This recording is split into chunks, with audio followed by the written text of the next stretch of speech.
I want you to take a second and just imagine one of the most universally terrifying, anxiety-inducing, sweaty palm experiences in modern life. Oh, I think we all know the one. Right. You know the one, you've been seeing someone for a while, the chemistry is, well, it's undeniable, things are going beautifully, and then suddenly you realize you have to have the define the relationship talk, the DTR. Just the thought of it is enough to make anyone's stomach drop. Exactly, just sitting across from someone trying to lock down your romantic status, it's awful.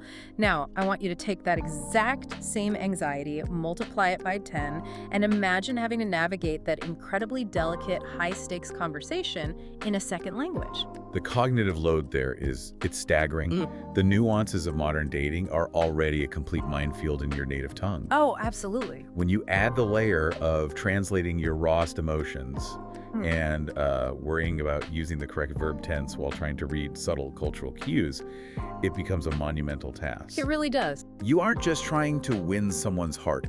You are trying to pass an impromptu oral exam while your heart is pounding out of your chest. Which is exactly why today's deep dive is going to be so incredibly valuable for you. We are looking at a truly fascinating piece of source material today. It's a document titled The Midnight English Guide. Episode 10, the What Are We talk. A very fitting title. Yeah, and it's actually billed as a Season 1 finale for intermediate English learners. Specifically, it targets the B1 to B2 proficiency levels. And for context, a B1 or B2 learner is someone who can comfortably order coffee or chat about their weekend. Right, they can handle a standard workplace meeting. But navigating the shadowy, unspoken subtext of exclusivity and deep commitment, that is a whole different beast. It is, and the brilliant disguise of this document is that it presents itself as a simple vocabulary lesson. It really does read like that at first glance. It provides phrases for English learners to memorize. But at its core, this guide is a masterclass in human psychology. It is a playbook for projecting unwavering confidence, managing interpersonal dynamics, and quite frankly, mastering the art of modern romance. Our mission for this deep dive is to extract the absolute best nuggets of insight from this guide. We're going to uncover how it uses two primary concepts, the chunking method and high-value vulnerability, to completely hack the DTR conversation. Those two concepts are incredibly powerful when combined. They really are. But before we get to the actual phrases, let's clarify what this guide means by chunking. In language learning, chunking is, well, it's memorizing a whole phrase as one single piece of vocabulary so you don't panic trying to remember grammar rules on the fly. You don't think about subject-verb agreement, you just deploy the chunk. Exactly. But here, they are using linguistic chunking to handle psychological panic. Okay, let's unpack this because the guide starts by pointing out the biggest, most fatal mistake people make when trying to lock down a relationship. They call it the contract negotiation trap. The contract negotiation trap captures the dynamic perfectly. When people reach that boiling point of anxiety where they desperately want exclusivity, they usually sit the other person down and ask questions like, what are we? Ugh, the classic. Or where is this relationship going? Or the most direct one, are you my boyfriend or girlfriend now? It makes you cringe just hearing it. The intention behind those questions is to gain clarity. But the psychology driving them is pure, unadulterated anxiety. You're essentially asking the other person to define your reality for you. It feels like you're sliding a clipboard across the candlelit table and just asking them to sign on the dotted line. It's so rigid, it completely shatters whatever spontaneous, mysterious vibe you've spent months building. It puts a tremendous amount of heavy pressure on the other person. You're forcing them into a corner where they have to make a sudden, definitive ruling on the relationship. Like a corporate merger. Exactly like a corporate merger, not a romance. We do this because we want a guarantee. We want a title so we can feel safe.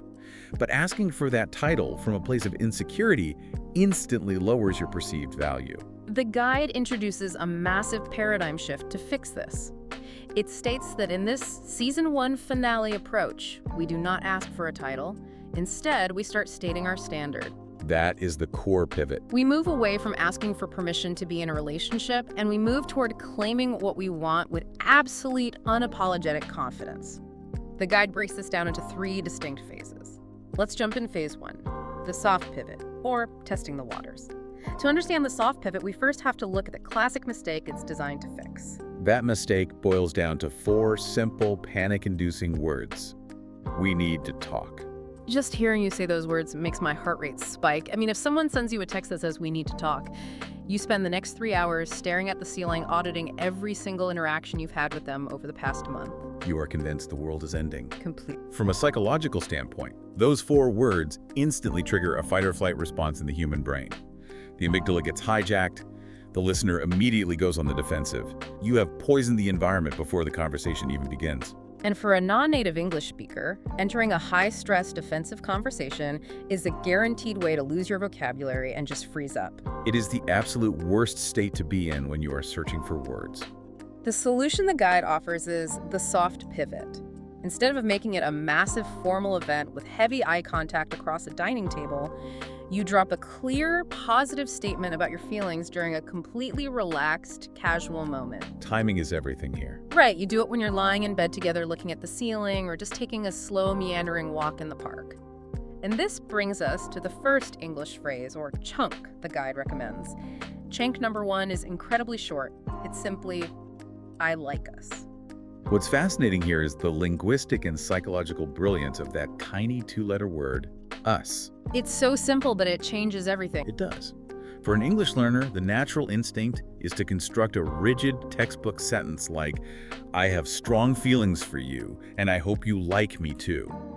But that phrasing maintains a divide. It is you over there and me over here. It keeps you separate. By shifting the language to the colloquial brevity of "I like us," you are creating a subconscious feeling of already being on the same team. You are framing the relationship as a unified entity. It bypasses the clunky grammar entirely. You aren't asking them how they feel, which is an interrogative question that demands an answer. You're just stating a positive observation about the dynamic you share. It is an invitation to agree, not a demand to explain. And that flows beautifully into the second chunk for phase 1, which the guide says you should use when the topic of dating or dating apps naturally comes up in conversation. Chunk number 2 is, "I've stopped looking." Think about the alternative here. The insecure, anxiety-driven way to handle the topic of dating apps is to ask, "Are you still seeing other people?" Or, "Have you deleted your Tinder yet?" Which just sounds so needy. Asking those questions reveals a deep insecurity. You are checking to see what they are doing before you decide how you are going to act. You are letting their behavior dictate your reality. But when you casually, perhaps even playfully say, "I've stopped looking," you are taking complete ownership of your own actions. You aren't interrogating them. You are stating a fact about yourself. You are leading by example. It is a declarative statement of action and choice that projects immense confidence. You are essentially communicating, "I know what I want, I have made my choice, and I am secure enough in my own skin to tell you that without demanding, you do the same right this second." And as someone who has been on the receiving end of conversations like this, that kind of unhurried, grounded energy is incredibly attractive. It removes the pressure while simultaneously raising your value. It is highly magnetic. Okay, so the soft pivot works perfectly for testing the waters without turning it into a boardroom meeting. But eventually, things get serious. Someone else enters the picture, or the "are we exclusive?" elephant inevitably walks into the room. How does the guide suggest handling that escalation? Because that brings us to phase 2, the exclusivity boundary, or setting the standard. And this is where things usually fall apart. Right. The guide gives a very stern warning against the ultimate relationship killer here, begging or giving ultimatums. Ultimatums are essentially the toxic cousin of the contract negotiation. Saying something like, "If you don't delete your dating apps, I will leave," is a threat. It is an attempt to control the other person's behavior through fear and consequence. It's just manipulation. Exactly. Even if the ultimatum works and they agree to exclusivity, the foundation of that commitment is compliance, not mutual desire. It breeds a lingering resentment. The guide replaces the ultimatum with the concept of the high-value boundary. This is about stating what you require in a relationship as a simple, undeniable fact of who you are, rather than framing it as a threat or a demand. And here's where it gets really interesting. This is perhaps the boldest move in the entire guide. It really is. The third chunk the guide provides is boldly direct, which might feel very aggressive to an English learner who is used to using polite, softening words. The phrase is meant to be delivered when the topic of seeing other people comes up. You maintain strong eye contact, maybe give a slight smirk, and you simply say, "I don't share." I don't share. That phrase is a masterclass in tone and subtext. It is dominant. It is slightly arrogant, but in a way that is undeniably captivating. I mean, if a guy looked at me and said that with a slow, confident delivery, I would be absolutely floored. In a good way. Because it projects absolute self-worth. Culturally, many non-native speakers are taught to soften their requests. They might say, "I would prefer if we only saw each other." But "I don't share" establishes a rock-solid boundary, the absolute requirement for monogamy, while completely removing the whining, the neediness, or the pleading. You aren't saying, please don't date anyone else, it makes me feel insecure. You are stating a universal law of your universe. It implies that access to you is an exclusive privilege. If they want to be in your orbit, monogamy is just the price of admission. The delivery instructions provided by the guide are crucial here. The smirk, the strong eye contact. This requires a slow, unhurried pacing. It cannot be blurted out in a panic or a fit of jealousy. It has to be grounded. It must be delivered with a calm, steady assurance of someone who knows exactly what they are worth. It forces the other person to step up to your level, rather than you lowering yourself to beg for their commitment. Once you've established that firm boundary, you need a way to pivot and talk about what you actually do want for the future. You need to cast a vision. Which brings us to chunk number 4. Instead of falling back on that heavy textbook conversation where you say, "I want a serious relationship," the guide suggests using a classic English idiom. You look at them and say, "I'm looking for a partner in crime." Idioms are often the final, most difficult hurdle for language learners, because literal translation fails completely. If you translate partner in crime literally, it sounds like you were inviting them to go rob a bank. Right, like you're looking for a getaway driver. Exactly. But culturally, language matters so much when we are trying to build a deep connection. The phrase, "I want a serious relationship," carries a massive amount of societal weight. It sounds like chores, shared bank accounts, mortgage payments, and heavy obligations. It sounds burdensome. It sounds like a trap. But partner in crime evokes a completely different set of emotions. It sounds fun, it sounds slightly mischievous, like it's the two of you against the rest of the boring world. It evokes a profound sense of shared adventure. It paints a picture of two people teaming up to take on the world together. You are still talking about building a life and a future, but you are framing it with a sense of playfulness and camaraderie. Which is so much more appealing. By utilizing that specific English idiom, you are inviting them into an exciting, dynamic future, rather than locking them into a serious, heavy obligation. It is far more enticing to human psychology. You're swapping out the heavy briefcase of a serious relationship for a treasure map. You're inviting them on an adventure. Why? But eventually, the games, the flirting, and the playfulness have to give way to something deeper and more profound. And that brings us to the final section of the guide, Phase 3, the ultimate vulnerability, or dropping the armor. This phase requires immense bravery. Up until now, the guide has focused on maintaining high value, setting firm boundaries, and keeping things playful and secure. Keeping the upper hand, sort of. Yes. But the biggest mistake people make in the final critical stages of defining a relationship is either dropping the L word, love, way too early, or saying it and immediately demanding that the other person say it back to prove they are safe. I love you, do you love me too? It goes right back to that anxious contract negotiation. You're handing them this massive, heavy emotional weight and demanding they carry it immediately so you don't have to feel exposed. To counter this, the guide introduces the concept of confident surrender. If we connect this to the bigger picture, true confidence isn't about executing perfect conversational games or maintaining an aloof, untouchable persona indefinitely. It can't be an actor ever. True confidence is the ability to drop all your armor, look someone in the eye, and admit that you care about them deeply without demanding a guaranteed return on investment. It is the strength to be completely vulnerable and be okay with whatever happens next. The English chunks provided here are so carefully, deliberately worded to help you achieve that vulnerability without overwhelming the other person. Chunk number 5 is designed to bridge the gap before you are truly ready to drop the L word. The guide suggests delivering this softly, maybe while lightly touching their hand or holding deep, quiet eye contact.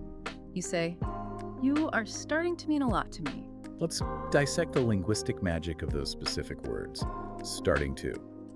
If you just say, "You mean a lot to me," it can still feel like a sudden, heavy, definitive declaration. But by using the continuous tense, starting to, You frame the emotion as a natural, ongoing progression. It is a process that is currently unfolding. It provides such a gentle runway. It gives the other person so much emotional breathing room. They don't have to freeze up and figure out if you mean the absolute world to them in that exact second. They can just accept the compliment and acknowledge that feelings are organically growing. It allows the vulnerability to land softly, without the pressure of an immediate equal response. It is honest, it is raw, but it is spacious. You are giving them the gift of time to process your admission. Which leaves us with the ultimate closer, the final chunk of the guide. This is for when you have passed the testing phase, you've set your boundaries, you've shown your vulnerability, and you are completely 100% ready to commit. You want to leave absolutely no doubt in their mind about where you stand. Chunk number 6 is simply, I'm all in. I'm all in. It is, of course, derived from poker. In poker, going all in means you are taking every single chip you have in front of you and pushing it into the center of the table. You are betting everything on this one hand. You cannot take it back. It's the ultimate leap of faith. In the context of a romantic relationship, it symbolizes the absolute pinnacle of commitment. You aren't hedging your bets. You aren't keeping one foot out the door or keeping your options open on dating apps. You are fully, unapologetically dedicated to this person. The guide gives one final, crucial piece of advice for this specific phase, and honestly, it might be the hardest part of the entire process. Once you look at them and say, I'm all in, you have to let silence do the rest. You do not follow it up with, what about you? Or, are you in too? You say it, and you let that massive cinematic statement just hang in the quiet air. That intentional silence is where the true psychological magic happens. Yeah. Most people cannot handle silence. They rush to fill it with nervous chatter because they are terrified of rejection. We just want to fix the tension. By holding that silence, Yeah. you demonstrate that you are entirely comfortable with your own vulnerability. You've put all your cards on the table, and now you have the quiet, unshakable confidence to let them process it and make their own move in their own time. It's intensely powerful stuff. When you look at the trajectory of the source material, you can vividly see why this is framed as a Season 1 finale for English learners. The tone shifts completely from the beginning to the end. It moves away from the banter, the flirting, and the initial linguistic dating games, and it steps into something deeply mature, grounded, and genuinely cinematic. It strips away all the linguistic tricks, the defensive mechanisms, and the protective layers of irony we all hide behind. It ultimately asks the learner and the listener to stand entirely in their raw, confident truth. So what does this all mean? The ultimate insight from this entire guide is that the highest value move you can make in any interpersonal relationship is bravery. Bravery, not games. By dropping the anxious ultimatums and instead stating something as bold as, I'm all in, you fundamentally rewrite the dynamic. You are no longer asking for permission to love someone. You are offering them the greatest, most valuable prize you have, your full, undivided loyalty. It's a total reversal of power, but it's executed in the most loving, generous way possible. And I want to speak directly to you listening right now. Think about how these lessons transcend just learning English vocabulary, or even just navigating the murky waters of modern romance. This core concept, stopping the anxious contract negotiations and starting to state your standard, is universally powerful across your entire life. Think about your close friendships. Think about your professional life and your career trajectory. How often do we negotiate our own worth because we're afraid to just state our standard? How often do we use soft, anxious, permissive language in the workplace when we should be calmly establishing a high-value boundary? Striding into a board meeting and telling your boss, I don't share, might not be the exact phrasing you want to use, but the deeply grounded energy behind it absolutely applies. It's about knowing your intrinsic value and refusing to twist yourself into an anxious knot to beg for someone else's validation, whether that's a romantic partner, a friend, or an employer. This raises an important question, and it is something I want you to deeply mull over today. We have seen how anxiety is what makes us ask for permission through those rigid, suffocating contract negotiations. So in what other areas of your life are you currently asking for a title or begging for a guarantee when you should just be stating your standard, dropping your defensive armor, and going all in? That is the perfect thought to leave you with. Whether you're conquering the incredibly complex nuances of a second language, navigating the wild frontier of the dating pool, or just trying to stand a little taller and be a little braver in your daily life, stop asking, start stating, and don't be afraid to push all your chips to the center of the table. Thanks for joining us for this deep dive.